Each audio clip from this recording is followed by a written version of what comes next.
didn't have anyone who said, no, I'm not coming back. The constant toggle between risk levels has impacted businesses across the state. It has been really anxiety-inducing. But the level of confidence in the restaurant industry in particular has been shattered. I just feel like I'm on a knife's edge the entire year. Many businesses were forced to lay off their employees due to the tightened restrictions, and for some, they weren't able to bring those employees back even when the counties did return to the lower risk levels.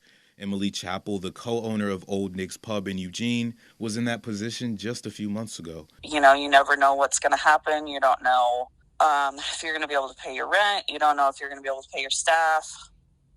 And you just have to operate really conservatively. And she isn't the only one that has to deal with that. A census survey taken in late March shows 6.3 million people did not seek work because they had to take care of a child, while 4.1 million people said they didn't because they feared contracting COVID. Gabby Palayo, a manager at Chula's restaurant and cantina just up the street from the U of O, said she recently put out a hiring post that she would normally receive around 30 responses to.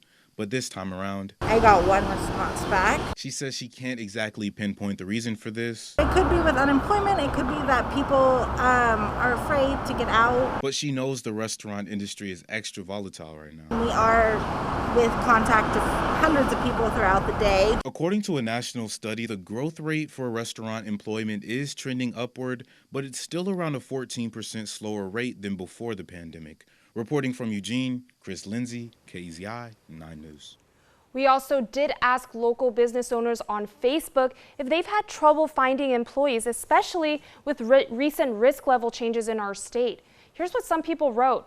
One user named Thomas wrote, quote, "Ask one question only. Does unemployment wages plus $300 exceed what you usually pay them? That's all that matters."